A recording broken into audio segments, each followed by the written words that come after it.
welcome back to KARD News. I'm Madison Cunningham. And I'm Ashlyn Crum. Last week was Spirit Week here at Boone Central. That means there was a lot of fun activities and dress-up days leading up to Color Day. On Sunday, October 4th, Boone Central held a wall decorating competition. Each class gets a portion of the hallway to decorate. The wall decoration could be no more than 10 feet wide and 6 feet tall. The staff members vote on whose wall is best, and the winning class gets class points. At the end of the year, the class who has earned the most class points doesn't have to attend the last day of school. The freshmen chose a Bob Ross theme. The sophomores had a Wonder Woman theme. The juniors chose Tiger King as their theme, and the seniors used an Aladdin theme. The teachers voted the freshman class's wall decoration as the best. It was Spirit Week last week here at Boone Central. Each day of Spirit Week there is a new theme, and at the end of the school day, each class sends their best dressed classmate to be judged by staff members. The class with the best dressed representative is awarded with class points. Spirit Week kicked off on Monday with Pajama Day. The freshman class sent Bella Meyer and got first. The second day of Spirit Week was Teacher Tuesday. The sophomore class sent Graham Kalin as their representative and got first. Wednesday was Western Wednesday. The junior class sent Garrett Rasmussen and placed first. Thursday was Safari Day, and the freshman class won with Brooke Brengelman representing them. The final day of Spirit Week was Cardinal Crazy. The senior class won with Claire Schote representing them. On Friday, at the end of the school day, a pep rally was held in the new gym. During the pep rally, the dance team and the cheerleaders performed. After their performances, groups of 4 people from each class competed in a relay race created by Student Council. Also, the state send-off for girls golf was held during the pep rally. The girls team and a few staff members competed in a putting competition. Congratulations to the girls golf team for making state. The Color Day ceremony started at 8 p.m. on October 10th. It began with the choir singing Writings on the Wall by Sam Smith. After their performance, the banners for all of the clubs and activities were carried in by students, while Claire Widener and Rachel Melander read a brief description for each club. Once all of the banners were announced, the seniors walked into the gym in pairs or groups of 3. Once all of the seniors had entered, the Color Day court was announced. The second attendants were Claire Schote and Ryan Kramer. The first attendants were Seth Wright and Bailey Schote. The Color Day king was Cole Greek, and the Color Day queen was Sam Weeder. After the ceremony ended, students were allowed to take pictures with each other before the modified dance started. Due to COVID-19, Boone Central held a structured dance class hosted by a dancer from UNL instead of a typical school dance. Once the dance was over, PostColor Day started. PostColor Day is run by SAD. This year, there was a nacho bar with cupcakes, pop, and water. At PostColor Day, students had the option of participating in the Amazing Race. Groups of 5 students competed in challenges, and the group with the fastest time won. Students could also play bubble soccer. At the end of the night, Mrs. Grape drew names of students to get prizes. Some of the prizes included gift cards, a salt lamp, a phone printer, and much, much more. Many of our teachers have had babies in the last few months. Madison has all the details on the newborns in our school.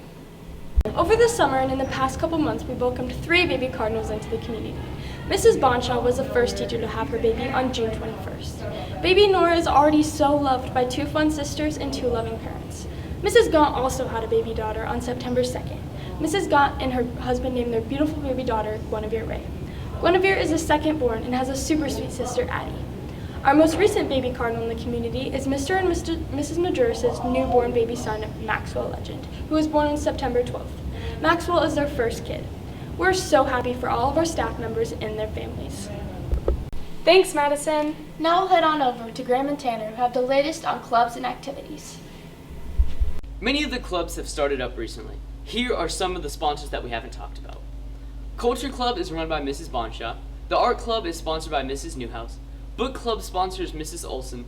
The Student Council is run by Mrs. Webster. And BC Club is sponsored by Mr. Perrone. Now let's talk about what some of these clubs are about.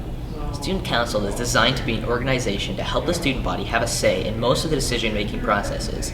They are responsible for Color Day and all student competitions. Meetings are usually held about once a month, but generally once a week leading up to Color Day. Book Club meets once a month. When they meet, they choose between 2 different books of the same genre. After they choose, they have a month to read the book. They talk about the book and choose a new book of a different genre. Our club typically meets once a month. Usually it's a time for kids to get together and try different art projects. In our club, it is a place where you go to work on personal projects, school projects, or business projects. You don't have to be in art to join the club. Culture Club is a club where people can join to learn aspects of other cultures that are not offered around Albion. It is really good to learn about other cultures. Usually they meet about once a month. Now, for some of the meetings. There was an art club meeting on September 30th. Culture Club had their first meeting on October 1st. The next meeting will take place on October 29th. Book Club next meets on October 27th. Student Council has been working extremely hard, meeting multiple days in the past weeks. Finally, FFA and SAD both have meetings on the 6th, and FBLA has a meeting on the 12th. Don't forget, SAD is hosting the after party of Color Day. Remember, if you are not involved in any of these clubs and would like to, just talk to the sponsor or an advisor. Thanks, guys. Now, to finish today's episode, we'll take a look at sports.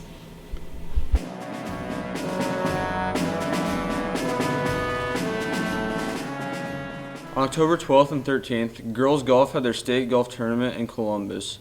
Abby Broderson scored a 77 on the 12th and a 78 on the 13th. Abby Broderson placed first individually and is the 2020 C1 Girls State Golf Champion. Overall, the team placed 8th out of 15. Congratulations, golf. On Monday, October 5th, Boone Central softball team played their district game against St. Paul in the Smiths Softball Complex in Hastings. Boone Central beat St. Paul 4-3 and moved on to the next game against St. Cecilia and lost 10-0. Boone Central softball had a great season and can't wait for next year.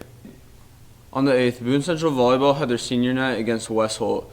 They won in 3 sets. On October 13th, they played at Fullerton and lost 3-1. As volleyball neared the end of their season, their final regular season game was on October 15th at Hardington. Hardington snuck past Boone Central in 5 sets. On October 17th, the freshman volleyball team had their final tournament in Neely. Cross country had their conference meet at the Albion Country Club on October 8th. The girls won conference and the boys placed 4th overall. On October 15th, cross country had their district meet at the Albion Country Club. The girls won districts and are going to state. The boys placed 4th overall. Bradley Schindel placed 7th and Harrison Dodds placed 13th. They're both going to state. The state cross country meet will be held in Kearney on October 23rd. Good luck. On October 12th, the JV football team destroyed Battle Creek 47-16. Boone Central's 2020 JV football team finished their season 5-0 with 2 canceled games. On October 9th, Boone Central played at Wayne and lost 38-27. On Friday, October 16th, varsity played at SCOTUS in Columbus. Boone Central lost 41-20. Varsity's last game of the season is against O'Neill on Thursday, October 22nd. Thanks for tuning in to this week's episode. Remember to join us next time on KARD News.